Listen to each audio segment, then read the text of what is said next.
John Milton, the poet, a master of words, Paradise Lost, his magnum opus. A tale of angels and demons, of heaven and hell. But what happens when a storm bears his name? Not of ink and parchment, but wind and water. This is the tale of Hurricane John Milton. John Milton, the hurricane, a force of nature, the sunshine state, bathed in the eerie calm before the storm. The stage is set, the players in place.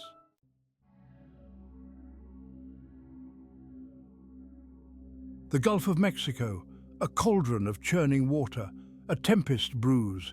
It gathers strength, fueled by the warm, moist air. A name is whispered, a name that strikes fear into the hearts of those who remember. Hurricane Milton, a Category 4 monster, its eye a window into the heart of fury. Florida braces itself, evacuation orders are issued. The clock is ticking.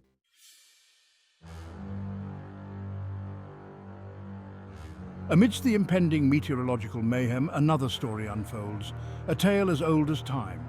Predator and prey, a lion escaped from its enclosure roams the suburbs. The residents, oblivious to this new threat, prepare for the hurricane, unaware of the hungry eyes watching them, for both the beast and the humans in its path.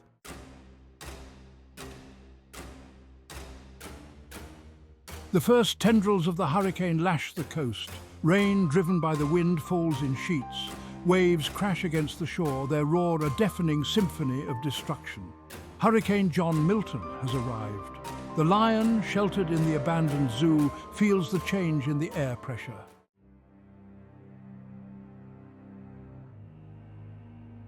The eye passes. The wind, now a howling banshee, changes direction. It tears through the streets, ripping roofs from houses and uprooting trees. Power lines snap, plunging the city into darkness. John Milton, in all his fury, is upon them. The residents, huddled in their homes, can only listen to the cacophony outside. The lion, caught in the maelstrom, is battered by wind and rain.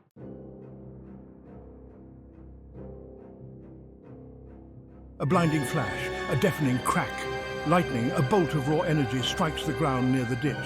The lion, caught in the periphery of the blast, is thrown back. The storm rages on, oblivious to the transformation taking place beneath its fury. The lion rises, shaking off the shock. Its eyes, once a warm amber, now glow with an eerie blue light. The lightning, far from killing it, has changed it. It is no longer simply a beast, and it is hungry.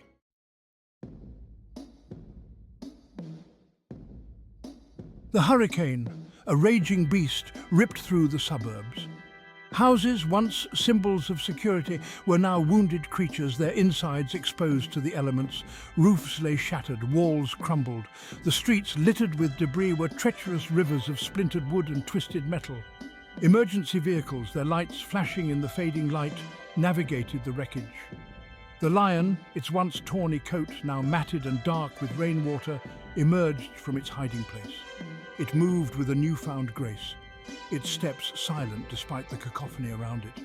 The lightning had changed it, heightened its senses, sharpened its instincts. It was the smell of prey, vulnerable and afraid.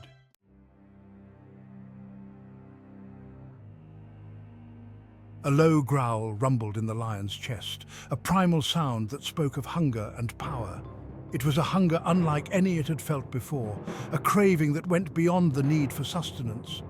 It was a hunger for flesh, for the raw, primal taste of life itself. The lion, its senses amplified by the storm, picked up a scent. A family, huddled together in the remains of their home, their fear a beacon in the darkness.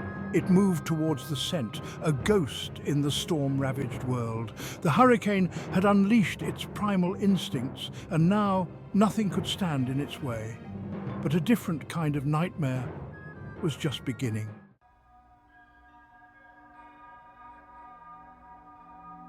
As the lion approached the ruined home, a sound stopped it in its tracks. A child's cry, weak but insistent, cut through the roar of the wind and rain. The lion paused, its head cocked to the side. There was something about the sound that gave it pause. It peered into the wreckage, its enhanced vision piercing the gloom. It saw the family huddled together, the parents shielding their child from the elements. The mother, her face streaked with tears, held her child close. The lion hesitated, torn between the primal urge to hunt and a newfound awareness of the creatures before it.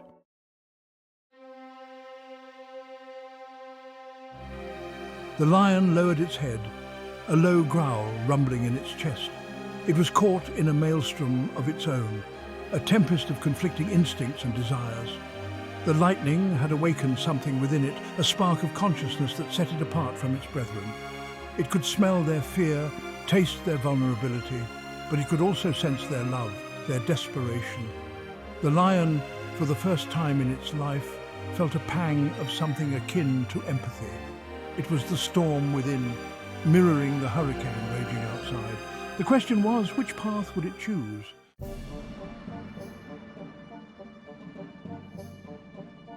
The storm subsided. A blanket of silence, heavy and unsettling, descended upon the ravaged city. The lion, bathed in the eerie glow of the rising sun, surveyed its domain. Its electric blue eyes, once filled with confusion, now gleamed with a chilling intelligence. The hurricane had passed, leaving behind a trail of devastation. But for the lion, the real storm had just begun. The lightning had not only amplified its physical prowess, but also awakened a cunning, a strategic mind. It turned its gaze towards the heart of the city, where amidst the wreckage, the remnants of order struggled to reassert themselves.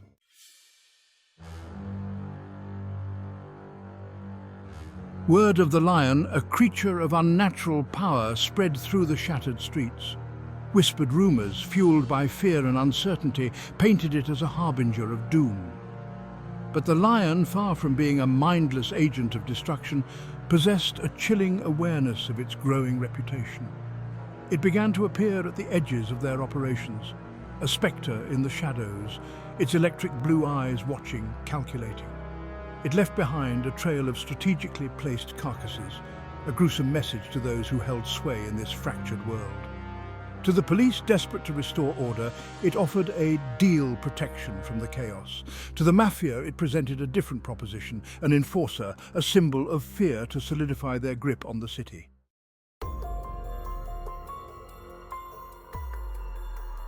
The city, once a beacon of sunshine and optimism, transformed into a grim parody of its former self. The rule of law, fragile in the wake of the storm, crumbled under the weight of fear and corruption. The lion's influence, like a virus, spread through the corridors of power. The police, compromised and morally bankrupt, became puppets of the lion's will. The streets, once bustling with life, were now haunted by fear. The residents, trapped in this spiraling nightmare, whispered of a city of shadows. They became prisoners in their own homes, afraid to venture out after dark.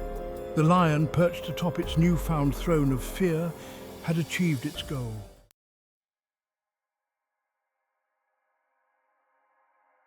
The lion's reign cast a long, dark shadow over the ravaged city.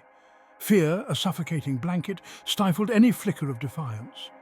Yet even in the darkest depths of despair, the human spirit refused to be extinguished. In the hushed whispers exchanged behind closed doors, seeds of rebellion began to sprout. They were the forgotten, the overlooked, the seemingly insignificant individuals who had witnessed the city's descent into shadow and refused to accept it as their fate. There was Sarah, the veterinarian, her heart heavy with the loss of her animal sanctuary. There was Marcus, the former soldier, haunted by memories of a past he swore to leave behind.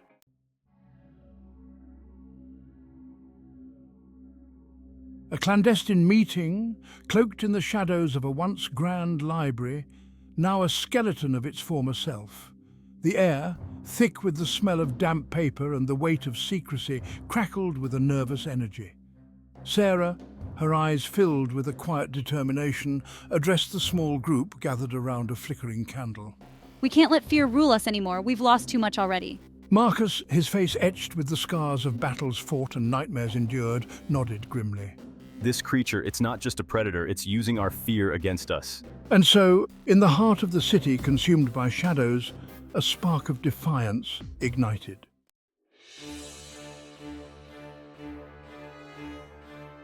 The lion, its senses amplified by the storm, felt a shift in the city's emotional landscape.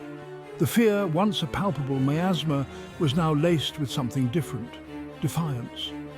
A low growl rumbled in its chest, a mixture of annoyance and a grudging respect for the audacity of its prey. It had grown complacent, reveling in the ease with which it had bent the city to its will. But this nascent rebellion intrigued it. It had underestimated the resilience of these humans. The lion rose to its feet, its powerful muscles coiling beneath its sleek coat. The hunters, it seemed, were about to become the hunted. The night was alive with the hunt. A silent ballet of predator and prey played out in the ravaged streets. The lion, its electric blue eyes piercing the darkness, stalked its quarry. It moved with a grace that belied its size. The rebels, their resolve steeled, fought back with cunning. Sarah guided them through a labyrinth of forgotten tunnels, but the lion was relentless, and as the night wore on, the streets ran red.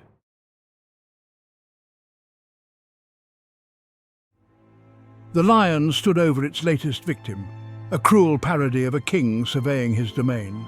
It had cornered a group of rebels in the skeletal remains of a once grand theatre. The air, thick with the metallic tang of blood and the musk of fear, hummed with the creature's power.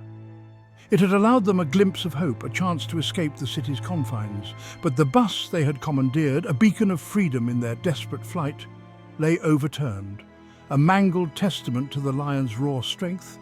It had been a game to the lion, a test of its own cunning. It had allowed them to believe they could outrun their fate, only to crush their hopes beneath its paws. The survivors, their faces etched with exhaustion and despair, huddled together, their meager weapons useless against the creature's might. The lion threw back its head and let out a roar, a sound that echoed through the empty streets, a chilling laughter that spoke of victory and a darkness that knew no bounds.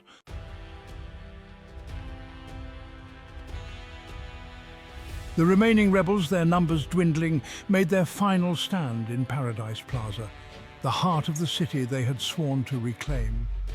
It was a fitting location for their last stand, a once vibrant hub now reduced to rubble and shadows. The lion, sensing their desperation, approached slowly, savouring their fear. It circled the perimeter, its massive paws crunching on broken glass and twisted metal, its electric blue eyes gleaming with a predatory hunger. A hush fell over the plaza. The only sound was the wind whistling through the shattered windows of the surrounding buildings, a mournful symphony accompanying the city's final act. The rebels, their backs against a wall of crumbling concrete, stood their ground. They were outmatched, outgunned, but not out of spirit. For they knew that even in defeat, their defiance would serve as a beacon of hope for a city yearning to break free from its chains. The siege of Paradise Plaza had begun. The fate of the city, the fate of humanity itself, hung in the balance. The final confrontation was upon them.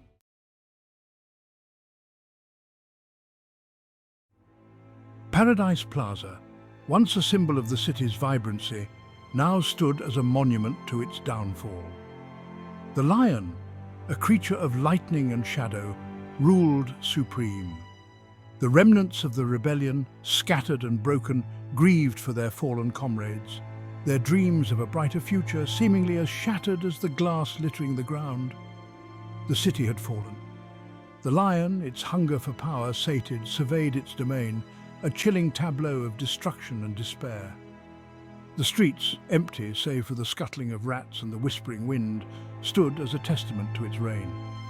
The humans, cowed and broken, had retreated into the shadows, their spirits crushed beneath the weight of fear.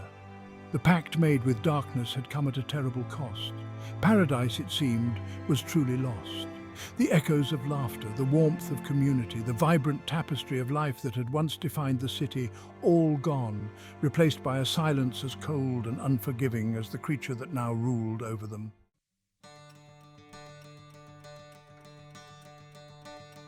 But even in the heart of darkness, a single ember can ignite a blaze.